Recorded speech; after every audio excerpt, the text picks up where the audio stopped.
Praise the lord. దేవుని ప్రశస్తమైన నామమునకు మహిమ కలుగునుగాక. ప్రభు నామమున మీ అందరికీ హృదయపూర్వక వందనాలు. ఈ ఉదయకాలము దేవుని వాక్యాన్ని విందాం. కొరింథీయులకు రాసిన 2వ పత్రిక 5వ అధ్యాయము 1వ వచనము. దేవుని చేత కట్టబడినదియు నిత్యమైనదియునైన నివాసము పరలోకమందు మనకున్నదని ఎరుగుదుము. ప్రియమైన వల్లరా, ఇక్కడ భక్తుడైన పౌలు గారు సెలవిస్తున్న మాటల ప్రకారంగా ఈ భూమి మీద ఎన్నో గృహములు ఉండొచ్చు, అంటే ఎన్నో నివాసములు ఉన్నాయి.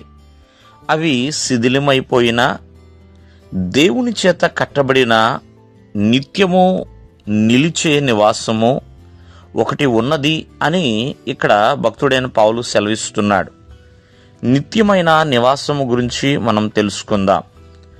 కావున ప్రియమైన వర్లరా, ఆ నిత్యమైన నివాసము మరి ప్రతి ఒక్కరూ కూడా ఆ నివాసము చేయాలి అంటే, నివసించాలి అంటే, ఎందుకంటే దేవుని పరిశుద్ధమైన స్థలములో ప్రతి ఒక్కరు కూడా నివాసం చేయాలి అంటే యథార్థమైన ప్రవర్తన కలిగి ఉండాలి.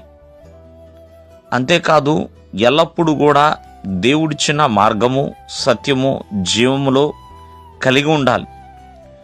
దేవుని దృష్టికి ఎల్లప్పుడూ కూడా భయభక్తులు కలిగి జీవించేవారిగా ఉండాలి.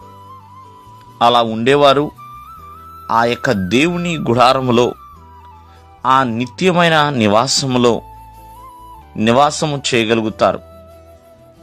ప్రియులారా, ఒకసారి ఆలోచించండి.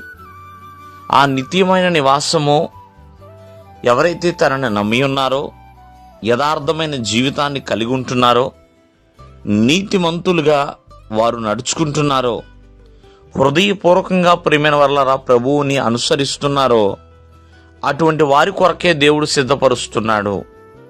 అందుకని యేసుక్రీస్తు వారు చెప్తూ ఉంటారు, ఆరోహణమై వెళుతున్నప్పుడు, నేను మీ కొరకు స్థలమును సిద్ధపరచడానికి వెళుతున్నాను, మీ హృదయాన్ని కలవరపడనివ్వకండి అని ఆనాటి శిష్యులతో ఆయన సెలవిస్తున్నారు. కావున ఆ నిత్యమైన నివాసం అనేది ఎన్నటికీ కూడా చెక్కు చెదరనిదండి.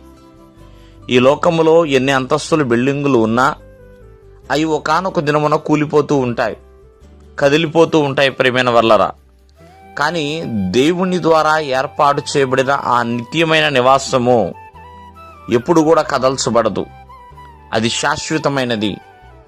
ప్రియమైన వర్లరా, ఆ శాశ్వతమైన నివాసములో ప్రవేశించడానికి ప్రతి ఒక్కరు కూడా ప్రభువునందు విశ్వాసం ఉంచాలి. ప్రభు కుమారులుగా, కుమార్తెలుగా జీవించాలి.